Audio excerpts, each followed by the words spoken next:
अच्छा स्वभाव, फल मनसाहत एवं नेक कार्य मनुष्य को मनुष्य बनाते हैं एवं बुरी आदतों से हमारी क्षुद्रता का ही आभास होता है।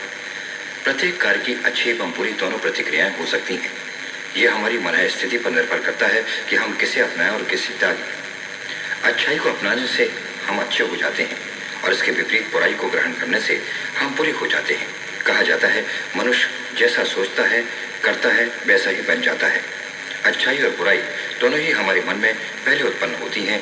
जिसे हमने वरीयता दी वही हमारा स्वभाव हो जाता है, फिर वैसे ही हमारी सोच हो जाती है।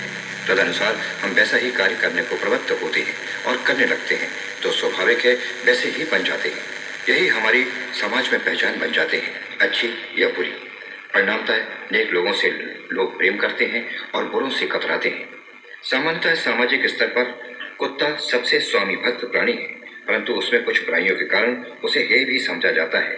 ठीक उसी प्रकार अपने मन के ओछेपन और क्षुद्रता के कारण कुछ मनुष्यों की भी यही स्थिति होती है।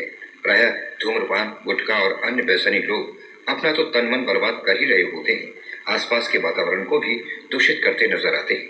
जो व्यसनी नहीं है उन्हें ही वे उपहास का पात्र मानकर उनका अनेक प्रकार से उपहास करते नजर आते हैं, जबकि बुराई उनमें स्वयं ही होती है। लोग ही क्या, संसार का प्रत्येक प्राणी स्वच्छता और स्वच्छंदता प्रेमी होता है।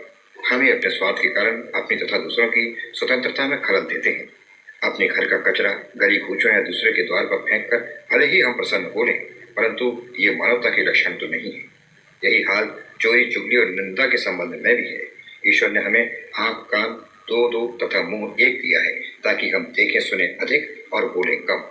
देखने और सुनने से हमारी चिंतन एवं निर्णय शक्ति का विकास होता है। वाणी पर संयम भी स्थापित होता है। वाणी पर संयम शब्दों को शक्ति प्रदान करता है। ये संयम न होने से हम अनाप शराप और अनर्गल वार्तालाप करते हैं, जो अनेक विवादों और बुराइयों का कारण होता है। संयमी व्यक्ति इन सब बुराइयों से सदैव बचते रहते हैं। यही महापुरुषों के लक्षण भी होते हैं। शायद यही कारण है कि संत, महात्मा और विद्वान कम तथा सार्थक बोलते हैं। इसी कारण उनकी वाणी प्रभावशाली होती है और सबका मार्ग प्रशस्त करती है। महात्मा बुद्ध, महावीर स्वामी, महात्मा गांधी जैसे महात्माओं ने मौन एवं उपयुक्त संभाषण से सारे संसार को अपना बना लिया। कहते हैं कि कमान से निकला तीर और मुख से निकले शब्द कभी वापस नहीं आते, तो हम ऐसा क्यों बोले कि बाद में हम ही को पछताना पड़े। कहा है, ऐसी वाणी बोलिए मन का आपा खोए और इनको शीतल करे आपा को शीतल होए। हमारी वाणी, हमारी सोच, बुद्धिमता हमारे व्यक्तित्व का दर्पण होती है। यदि हम कृत्रिम, मृदु तथा सामने वाले के अनुकूल बनावटी आचरण कर किसी को ठग भी लें, तो शीघ्र ही कलाई भी खुल जाती है और परिणाम दुखद तथा घातक भी हो सकता है। जबकि आत्मा, सच्चे मन और सद्भावना से बोले गए वचनों का सभी आदर करते हैं। यही कारण है कि स्वार्थी लोगों के कथनों पर प्रायः लोग विश्वास नहीं करते, जबकि उन्हीं में से कुछ एक पर लोगों को भरोसा भी होता देखा गया है। लोक लुभावन असत्य से मृत्यु सत्य अच्छा है। हम अपने कौशल का उपयोग कर सकें तो कटु सत्य को परिष्कृत अवश्य ही करना चाहिए। यदि राजा अपने को भिखारी और भिखारी अपने को राजा कहे, तो सत्य शीघ्र ही प्रकट होने पर दोनों ही उपहास तथा उपेक्षा के पात्र होंगे। भले आदमी सदैव दूसरों का दाग देखने के पूर्व अपना मुंह भी आईने में देखते हैं और पर निंदा, असत्य भाषण और व्यर्थ दम्भ से बच जाते हैं। इसलिए हमें अपने ही भीतर परमात्मा स्वरूप आत्मा से साक्षात्कार कर सतमार्ग पर चलने का प्रयास करना चाहिए।